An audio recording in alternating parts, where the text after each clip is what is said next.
up, Shane? How's it going? Doing well, man. How are you? Pretty good. I appreciate you doing this. Oh, no worries, man. Thank you for having me, man. That's awesome. He was saying that you were signing some skateboard decks. Oh yeah. We were trying to get some stuff going back on where like got like I guess you could call them throwback products, celebrating all the years from Fatso and Chainsmoker and that kind of vibe. So just kind of, going back, keeping that vintage vibe alive. Right on. I get it. First off, I just wanted to wish you a huge congrats on what I'm sure is a huge deal to you and Paul for getting the Funko treatment. Oh shit, yeah, hell yeah. Thank you, brother. I appreciate you. Yeah, hell yeah. We've been hyped, man. It's been something that we love. We love those things, man. I say those things, it's an addiction.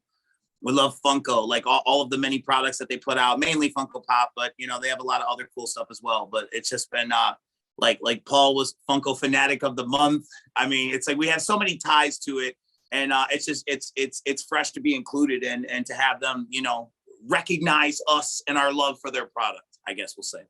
Yeah, I think that's one of the really big reasons I'm a huge fan of you guys, because I feel like I connect with you guys on almost a personal level, just because you guys are like, us, you're horror fans, you're collectors, comic book guys, what have you. Sure. I mean, it's just really cool. I mean, if anybody deserves a Funko treatment, it's definitely you guys. Well, thank you so much. Yeah, hell yeah, man. It's definitely been a passion project. We've been on them for like years. I mean, seriously, and we've known about the information for like over a year and a half, and it's just been like so incredibly hard being like, mum's the word, don't say shit, don't talk about it, try not to talk about it. People be like, you should get a Funko. You're like, yeah, we should. You guys let them know, let Funko know. Like all the while, the conceptual art is already done. They're showing us package reveals. You know what I mean? So it's like, it was cool. It was a cool process. It was cool to be a part of that, and it still is. I'm still on cloud nine about it. I think it's really cool that they decided to go ahead and do the 2-pack with it instead of like separate ones, because I know I've seen before where they've done like bands before and it's been like separate ones. And then with you guys doing a 2-pack, I'm like, they did a good job with that. It was cool to finally see the glam shot of it, because I remember I want to say it was Astronomicon, not this past one, but I think the one before that you revealed the like silhouette. Yeah. It was I want to say it was at I thought it was San Diego Comic-Con when we first did that's it. What it was. And it was like, we like did a panel, and we was like, celebrating some stuff about the shit that we had going on, and then talking about Source Point and Haunted Highons and that kind of thing. And we were like, we want to announce to you guys that we have a Funko coming out. And we just did the silhouettes at the time because like they were like, don't show anybody the production photos. Like, we were like really like walking on eggshells because we didn't want to like mess anything up, so to speak. Like, don't do this, don't do that. And you're like, for sure, whatever you say. You know what I mean? So it's like, right. But it's also good, like when in business to have that trust level or that respect factor where you don't have to worry. Like if you have been advised or informed to do something, that you will just follow suit and do it because you want to do the business. So it's like, it's good to know that they know, and we know that it's all professional across the board. And I appreciate them for that too. Yeah, definitely.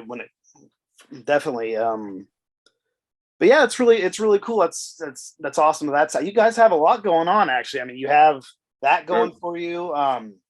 The pre-order for your hardback edition of The Curse of the Green Book just soared. I'm kicking myself because the holidays are here, so it's really hard to fork out money for things. It's like I gotta fit in. And it's but I mean, I have the issues myself, so it's not like I don't have them, but I just unfortunately I wasn't able to snag that hardback in time. But there will be a trade paperback. I know I saw. I have heard rumors about that. What I was going to say with that is first of all, with the times being tough, that's why when we offer a lot of items, we try to make them special, because we know, because we're those type of buyers where we're nowadays, quite frankly, everyone's being very choosy about their purchases. So when you do purchase something from us, maybe if you can't get everything, the things that you do get, we like to be rest assured that it's quality products and that we went all out to try to make it the very best we possibly can. With that hardcover book you're talking about, I know George manned a lot of the ideas and how he wanted it to have like this like gold like pages on the outskirts, and just like it was a little passion project for him, and just actually seeing it come together. And it was like, so this is what it's like when we make something and you see it. So I'm watching you make this, and this is so cool. And the little extras and the add-ons and the things that make it unique onto itself. So like you said, you collected all the issues, so you know the story arc and all that. So you're gold there. But it's like for the people that wanted it to get it and have that same thing, there's more stuff in there for them. But also what I came to find out is with Source Point, a lot of their books, because they're not obviously Marvel or DC or something like that. So the print runs on the books are more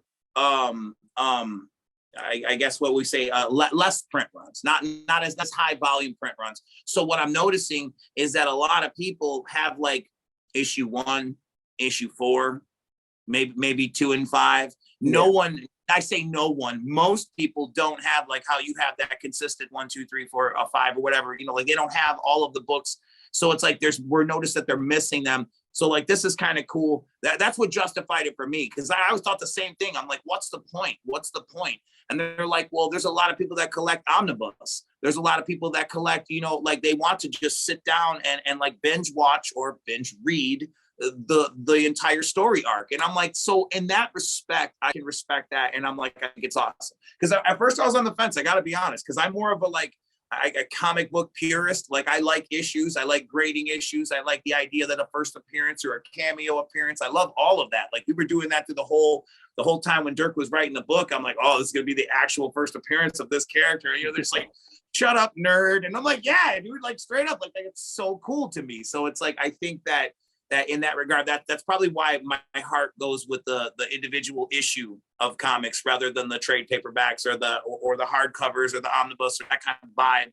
Which again, I don't hate. I just it's not my cup of tea, but I understand the respect value for those who like to read. I've never been a good reader. We have a production company called Better Than Books for a goddamn reason. And I still love you readers. I love all you readers. You're smarter than I. That's all. That's why we're comic book readers. I mean, it's true. It's more of a picture word association for me. It's easier to digest, so to speak. For sure. I just say, because like I noticed with part 2 with the Curse of the Green Book, the issues were a lot easier to get this time around. Like I feel like when the Darkness Rises came out, like those issues were selling out left and right. Like it's true. I think the only way I got all 5 issues was actually through the M&E store. Yeah. And see, and that was cool. I was going to say, with the newer stuff, like Curse of the Green Book and stuff like that arc, we had a lot of help with Diamond Distribution. So they were like really quintessential in putting us into the places we need to be, because the mom and pop comic book shops offer, what's it called? I think it's called previews. It's like a big, thick book, and it's more or less like a catalog. I used to grab them; they were fun. I just look through and all the cool pictures, and I want to get that bust, or that's a cool, statue, or whatever the case may be. Or they got this magazine that you can't get in the States, and they would offer all this cool shit.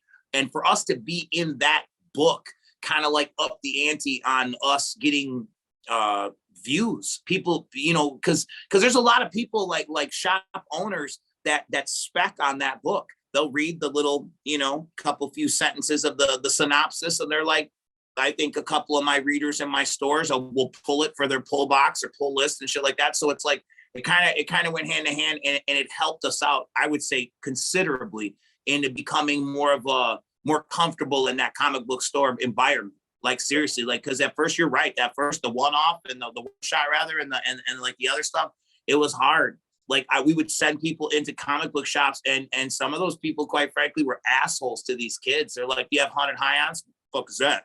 Yeah. You're like, "It's a comic book from Source Point Press," and they're like, "No," and then they're like, "It's right here on the end of the shelf." Like, why are you being a dick? It's like I would have wanted a lot of those places to be more welcoming. Yeah, okay. Because I'm all about mixing the chocolate and the peanut butter, man. You know what I mean? Like the juggalos are book readers, and the book readers are juggalos, and like let's get together and everybody can coexist, man. That's the vibe. So when it was kind of, but that's not just because of juggalos. Like I go on the road, and I like a tour before COVID, obviously, and I was going to a lot of mom and pop comic book shops and like going in and like getting the vibe. and like doing my own little like rating them. Like, hey, I'm outside of blah, blah, blah, and I'm about to go in and check it out. Like, they were assholes to me, or they were amazing, or they were sweethearts, you know what I mean? Ask for fucking Bob and tell him Jamie sent you, you know what I mean? Or whatever the case may be. Like, some of the people were very personable and be like, hey, man, come on, you can come in and film. And other people were like, no, don't do that shit. We don't play that shit. Get up out of here. So it's like, because there is a purist. Whether you are Dungeons and Dragons, and don't come into my Dungeon and Dragon game with your newbie vibe. You don't know how we do things around here. We are all wizards and dragons and slayers and whatever, you know, third level elves. I don't know the fuck you want to be. Your horse is drowning in the moat. You get my point. You know what I mean? It's like, so it's like they're very protective about what they call their precious, which is the comic book world. And it's like, I think it's crazy. I think with anything, it's like you should have open arms and open doors, because the more people that come in and are enamored by something that we all know about, it just ups the value for us. Because now we were here first. We get bragging rights. You know what I mean? I don't know why people are always so territorial about it. Like, you know, they take offense to it. It's like, man, there's enough love and books for everybody. Quit tripping. You know, the bad thing about that is that's with like almost anything these days. You got these gatekeepers that are just absolutely, bro. Yeah. Not to jump on that train right now, but like speaking for like Halloween, for instance, like the new Halloween movie. Let's talk about that for a second. Oh my God. Please. All right, here we go. Freaking. I wasn't ready. I wasn't going to cry. Here I go. Okay. Here we go. No, but like I personally myself, I enjoyed it because it was totally different. It was the Halloween 3 of that trilogy. Like I don't want to shit on it. There's a lot I didn't like. Like, it was enjoyable. There's a lot. There was a lot with it, but I feel like a lot of the fans like okay, how I'll describe it is I'll use other people's what do you call them? Their reviews or their statements. One person said to sum it all up in one word: unnecessary. And that's a great one. Another person had a very, very educated thought and was like, watch them backwards. Because if you in the idea, like she just came off of her daughter was killed, and in that movie she's fucking Rambo, and then she's just like, well, I'm just gonna start baking pies and it's all fine. And it's like, where did that piss and vinegar go from that person who was like, you know, shaving sticks and blowing holes in mannequins in the backyard? And they're like, well, there goes crazy Laurie Strode again. And it's like, I get it that it's supposed to be. I understand what they tried to do. I just don't feel that they properly executed it. And I also think that, but I appreciate them for making it their own, because that's all we can do as creators, whether you do music or movies or whatever, is make it your own. But I also feel, and I constantly say this because I feel like Rob Zombie got the most shit. Yeah, he caught fucking hell. He caught hell, and I'm telling you, his movies were part 2 was a little like but part 1 is amazing. It's out there, but I can take part 2 of Rob's Halloween recalibration over this last Ends. Like, I just have so many issues. Even as crazy as it would be, like Killer Mommy with the vibe and the mother and he's showing him where to go. It's an easier pill to swallow than being like he got subdued by some teenager.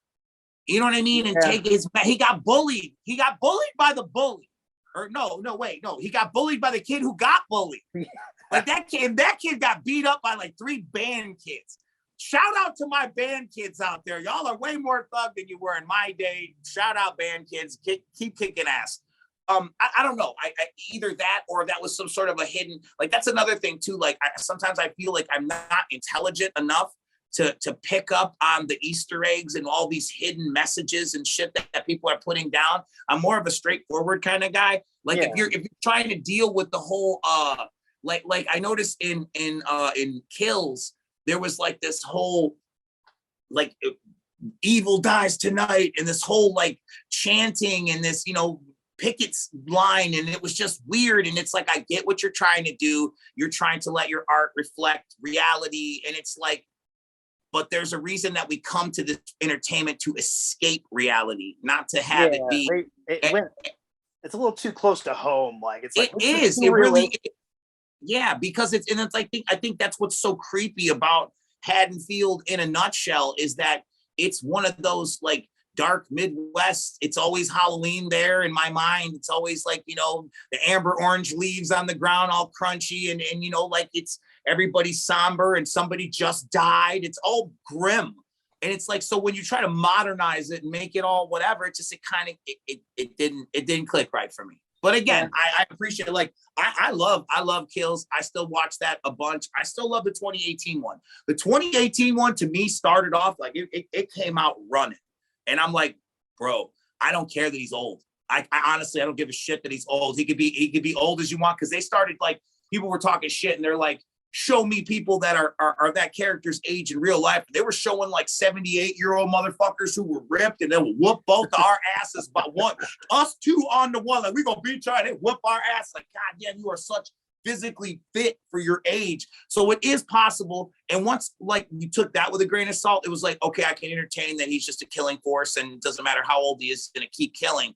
And then when you seen him get like literally beat down by that town and that scene in Kills, and he gets back up, it was kind of like a Rocky moment. You kind of were like, yeah, you know what I mean? And I feel like whatever wind in the sails would just yanked out of it and ends with like several things. So I don't know, but I love it and I'll represent it. And if they make toys for it, I'll buy them. If they make a soundtrack, I'll buy them. Like I just have that inner fandom embedded in me because I feel like if we don't continue to support these things, the world will take them away from us. They'll be too violent or they're ruining minds and whatever. There's always something wrong with everything. But I feel the more we support this kind of shit, the more it'll keep getting greenlit. The more we'll keep finding the next Guillermo del Toro's and Clive Barker's and all that fucking rad shit because they're out there. I know they're out there. There's a bunch of young motherfuckers and motherfuckers out there with amazing minds, and I can't wait for y'all to get a shot. So we keep representing every time the shit comes out and just watch. Barbarian was killer. I loved it. That was a good movie. One. Hella sleeper. It's one of those movies that like I'm glad I knew nothing about going in. Agreed. Totally agreed. Because I was like, I went into it and I'm like, I don't know if it's like a hostage movie or like Hostel, like where you go to another country and they just take. Like, because I remember the poster ads was like a suitcase opened up with a hand coming out or something like that. And I'm just like everything about it was like misleading in a good way. And it was refreshing. Like, because you had no idea what the hell was going to happen and watched and was like, that was good. That was a good movie. Like of all of the shit that I've seen recently, that was one of the ones that I took away. And I'm like, yeah, man, I will sing the praises of that movie. That was a good movie. But I've seen a bunch of other stuff that was very disappointing. Very disappointing. Yeah, but this year has been, you know, I've said it before and I'll say it again. It's been a really, really good year for horror movies. We've gotten to at least, like it or not, good or bad, you have had your cornucopia of awesome reboots and bring it back to the forefront again, which is cool. But I just feel like a lot of them, and it's not even the fact that they changed, like even with Hellraiser, like it was cool. I was into it. Like I thought that it was different how they switched up the like Pinhead was a female this time. Pinhead was always supposed to be, Cenobites are always androgynous or whatever, what have you, that kind of shit. But this time it being a female cast and whatever, and looked amazing. Visually, cinematically, everything looked amazing. It was like the story just wasn't good to me. IMO, in my opinion. I was like, I don't know what the hell I wanted, but it seemed like it was just a lot of weird shit like this that I didn't get. And I watched it a couple times and I was just like, man, but again, character wise, amazing. They look great. It's gotta be more than that. Yeah, I need something, damn it. I get that. It's like, cause I mean, I still have yet to watch it. So, but I mean, well, I hope I didn't spoil anything. No, I just hope I paint it for you. But it's like I'm a fan of Doug Bradley. He will always be the Pinhead. And again, I don't want to do the whole, idol worship. No one's Freddy Krueger but Robert Englund. That's true. But at the same time, I'm willing to let other people try. Yeah, because if we don't try, well, Robert Englund's going to be a goddamn fucking mummy, and they're going to be like, it's like right, somebody's going to fill those shoes, right? So it's like let's be open minded about it, but at the same time, game, respect game, and the greats will always be the greats for a reason. If it wasn't, we were saying this the other day on a live, that if these people didn't portray these roles and make them iconic, they wouldn't be reimagined or recalibrated again, because like people like Robert Englund and Doug Bradley and all those people who like laid down, this is what the character is. Tony Todd for Candyman. Like, again, if it wasn't for his portrayal of that character, that deep voice, that foreboding, all that, there would be no remake. And you wouldn't Sweets for the Sweets and Hooks for Candy Time. You know, like, it's awesome. Though, give those people their respect. They did. They put in the work to define those characters that could be a franchise for shit, whoever owns all those. I'm assuming it's Blumhouse. They own everything. Yeah, they own everything these days. Got a flag sticking out of the ass of everything. I tell you what, like, it's almost it's a little annoying almost anymore. It's like, can they not own something for once? Yeah, you know, but it's like, I think what I think is cool is that they keep to a point. They keep giving us what we want. Like, they know, you know, you guys like Jason, Freddy, Michael Myers, that kind of shit, you know, and you'll always come back if we reinvent a ring or you know, that kind of shit, or whatever. What was the other one? The Conjuring or the Conjuring universe, that kind of shit. You know what I mean? It's like, they know that people like that shit. They know that there's a bag attached to all of that monetarily. So it's like, I like how they keep it in play, and they don't ever really say no to shit, but they are picky, and there's a time and a place. But I've been actually happy that they keep doing what they do, because it's like, man, keep giving us horror movies. My God, there is a plethora of shit movies every time. I'll take shit horror movies over shit dialogue movie. Yeah, absolutely. Fuck yeah. One of the top for me this year has definitely been The Black Phone. Oh man, really good movie. Really good movie. Like, I love Ethan Hawke anyway, so I had a feeling that this has to be, you know, really good. But it just, like, the whole tone and setting of that film, like the 70s vibe, but then like also like almost simplistic in a way of how, because like, you know, it's not complex. Like, he doesn't really do anything to the kid. I noticed that too. It's like, it's more of it was a sleeper movie to me, but it was more of a suspense thing. Like, I watched it with my kids, and it was like, it wasn't overly gory, or you know, like it was like the perfect like, kind of like, you could watch this with your kids' scary movie. There wasn't any sex shit. It was like, it was fucking, you know, I hate that. That's like, God damn it, you know. I'm sure we went through that when we were kids watching movies with our parents. It's like, oh man, here comes the obligatory tit shot. Hey mom, you think you can go grab some popcorn? Like, oh fuck. You know, yeah. So there's that vibe. But what I liked about it is it was like story driven, and the principles, like, he had rules. If you did something wrong, then he could kill you. But like, just all of that, like, it was based on a story from some dude, like I can't remember that. I think it was called Black Phone or something like that. It might have been Stephen King's son, Joe Hill, wrote it. That's what okay. And again, I think that gave it a nice little push. You know what I mean? That doesn't hurt to have the king of horrors kid, heir to the throne, you know, pen your movie. That's a pretty big deal. And again, how they went about it. It's like, with the exception of that one splatter scene, it was all suspense. It was about what you didn't see, and less was more. Which, again, I love shit like that. That was a good one. That was definitely that's up on my keep list. We can also talk about the you know, probably the best horror movie of the year. We'll go with Terrifier 2. Yeah. Oh my God. So I still haven't seen it. Oh no. No, I know. I'm so behind on everything. Like, I keep getting shit. I keep trying to phase things that I haven't seen. Like, I have this list, and I'm the same way. Yeah, man. Like, I had to make a fucking list. There's just so much shit. I think it was what did we just watch? Nope. Werewolf. Watch that. Yeah, Nope, Werewolf by Night, and something else. And I think I just started the other night. I'm a couple episodes deep into Dahmer. Just, I hear so much about it, and just like kind of watching it, and I'm like, what's so fab about it? Like, why is everybody so? I mean, it's more cringy, awkward than anything. I think you feel like you're a fly on the wall in what's happening, and it kind of gives you a sense of what happened. Or, you're not like you're justifying it, but you're like, oh, I see how we get to this outcome. Yeah. So for what it's worth, but you know, and Yeah, I don't know, but I have a list. It's on the list. I still haven't even seen Batman. I haven't seen the Joker. Really? Real shit, dude. That's surprising because I mean I know you're Batman fan, dude. I love it. Yeah, like I was upset about the Joker, and I like kind of like I guess I don't know. I don't know if I would say like a mental boycott against it. I was just like, man, I'm good. And then when Batman came out, I was excited because it was such a strange cast. Like, and it gave me Heath Ledger vibes. Like it really did. I mean, not completely polar opposite characters, obviously the Twilight Kid and Heath Ledger, but that they were so odd cast and thrown into such an epic role where you can either fuck it up really bad or ace it.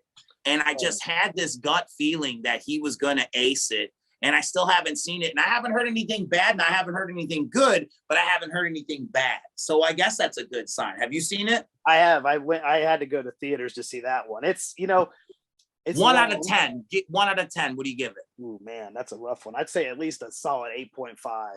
Oh, wow. Okay, that's better than what I was thinking. I was hoping you were going to say something north of 5. Yeah, like it's awesome. It's probably one of it's because I have two lists because I'm very horror oriented, but like I also have like a list of like other films as well. Regular movie, yeah. And I'd say I mean that and like Doctor Strange are in like the top. Strange is a good movie. Doctor Strange is so cool, and I mean Sam Raimi directed it. I mean it was so man. good.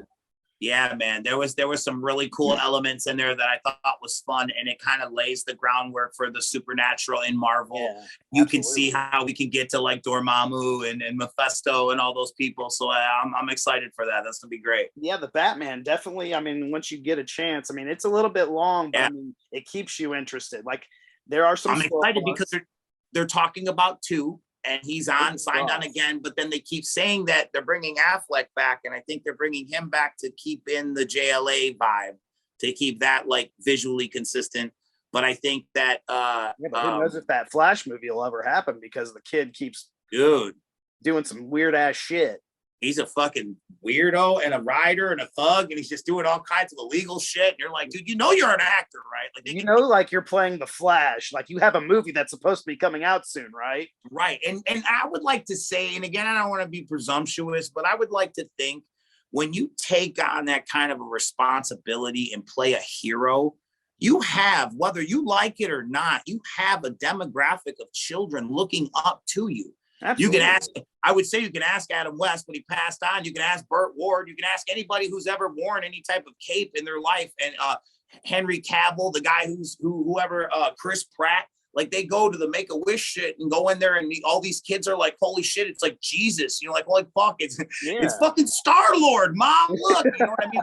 Guys are like huge on pedestals. So it kind of fucks me up in the head to know that dude is a character that kids look up to and it's just on that level of wilding the fuck out. It is what it is, I mean, the dude, to be fair, that's the world we live in though, bro. That's the world we live in. That is true. To be fair, I mean, like before he even did, I mean, I feel like he had a kind of couple screw looses to begin with, just like some of the characters that he played in movies. Yeah.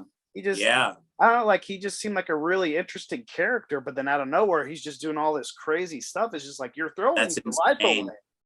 That's insane. No, it truly, there's no other way to say it other than that. And it's like it's unfortunate how quickly those snowballs can roll down the hill and become avalanches. It's like, God damn, dude. Yeah. You have Keaton you have Keaton in your movie, and you're fucking this up. I know, dude. Like, yeah, bro. No words, man. That's a tough one right there. What are you gonna do? Watch it if it comes out, I guess. I don't know. Maybe not support it. I don't know. I'll have to see what the consensus is. I'll have to ask my kids. They're more in tune with this shit.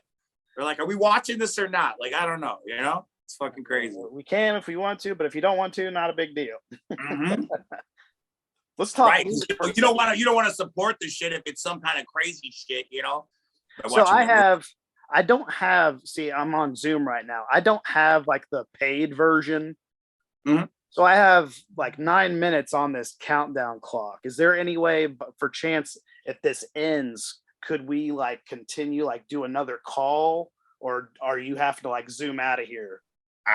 I'm out of here at 6. What time is it now? Oh, I got 10 minutes until 6. That kind of works then, I guess. I mean, because we've covered a lot of stuff. So, I mean, I can another one with you on another day or something when I'm up here. No, that would, we could do like a part 2 or something. That'd be cool. If you're however you want to do it, man. Yeah. Because I was going to jump into music and stuff because you guys just released, I guess we can't really call it an album, but we can call it a collection of songs. Like you guys got the new Songs of Samhain Part 3 that just came out in October. I'm loving the Songs of Samhain. Like, love that. I love the collection that it's become because like it started out with the first one and it's just like some of my favorite songs of your guys are on that. Like that's awesome. Yeah, it's something that we wanted to have. Like I'm very OCD in the way like I like things to be traditional or every time. So like it's my indicator that fall is coming around. It's that time again. And we start putting that together. And I like to think that in my mind that people will gravitate to those records and almost like put them up on football or, I know people are rocking them throughout the, on their, yeah.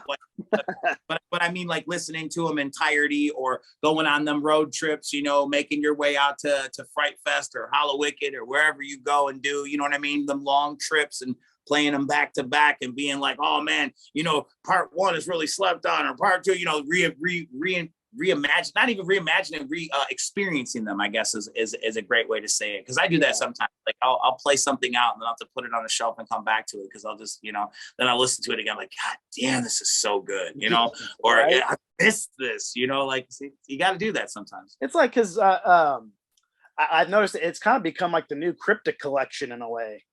Yeah. It's like I felt like there was a lot of voids for shit like that. Like there used to be a lot of collective CDs in the past, shit like that, like Outer Space and those kind of things. And so it's like it's fun, Cryptic collection, those kind of vibes. And just like, but with Cryptic collection, it started off as like pre-released or songs that didn't get to make it to you, different versions of like this song is the same song you heard, but it has a different third verse, shit like that, like outtakes and rarities and that kind of a vibe where now it's like with Songs of Samhain, we like got that freedom to be able to make it all brand new from scratch.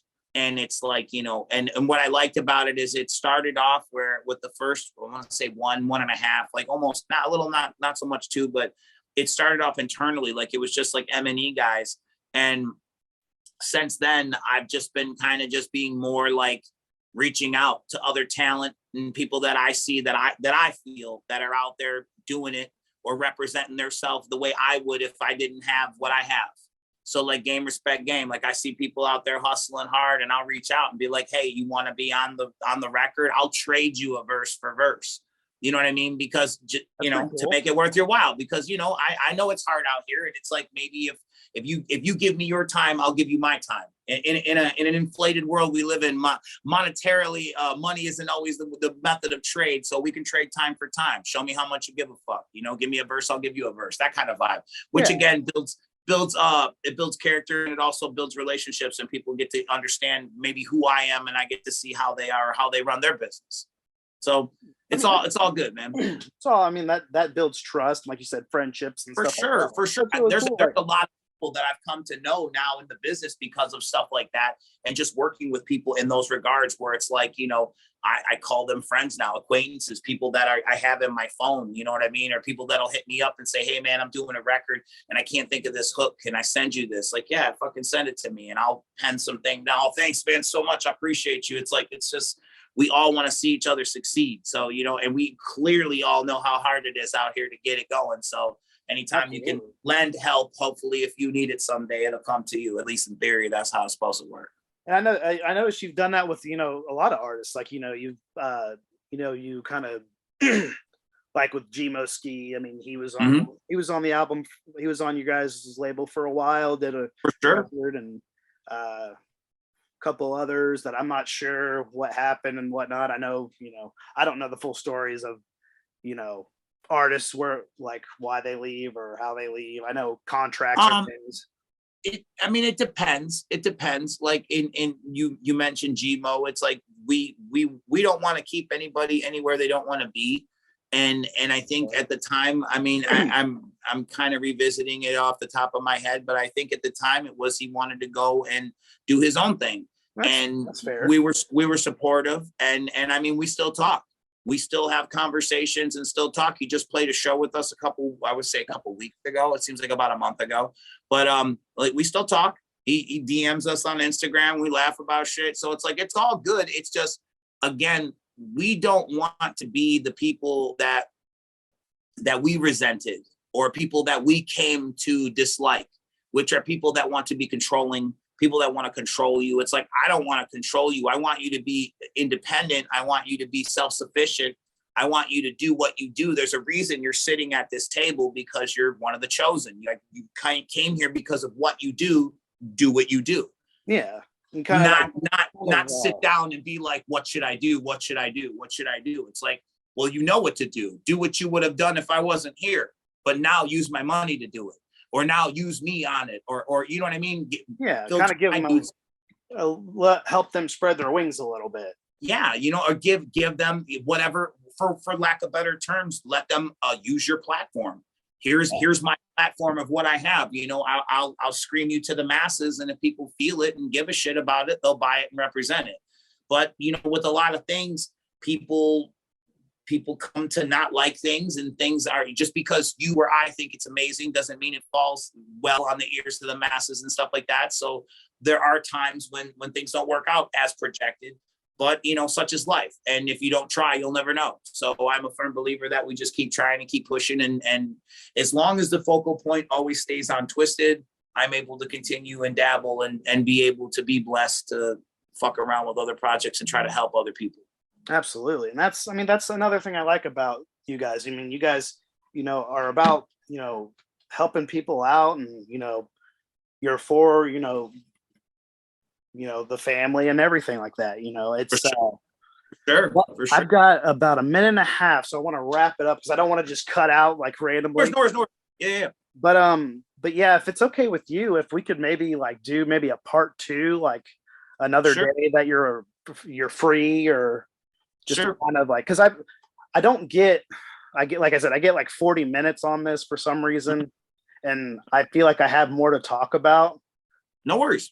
Cool. Yeah, probably. I'll let George know a day for next week. I'm assuming Tuesday, but I'll confirm that with him. And have him. That would be Tuesday or Thursday, whichever one works best for you. Those will be the days. Yep, for sure. Awesome. Well, Jamie, I really appreciate it. Like I said, I'm like, when you first came on here, I'm like, oh shit, he's here. I try to keep my composure as best as I can, because I was telling my friend, people that, I was like, man, I'm talking with Jamie Madrox, and they're like, what? And I'm like, right. That's fresh. I love that. I'm somebody that people would give a shit about and think that that's cool. That's awesome to me. That's very fresh. We've been doing this for a long time, so it's still cool to have people be like, oh, that dude's awesome. Like, I hope so. God damn it. We've been doing this forever. Hell yeah. Well, Jamie, I hope you have an awesome Thanksgiving, and thank you, brother. I appreciate hopefully talk to you very soon. Yeah, man. Let's do it all again. We'll do that part 2 and make it happen. Awesome. Sounds great. Thank you again. All right. No worries, brother. Have a good day. You too. All right. Peace.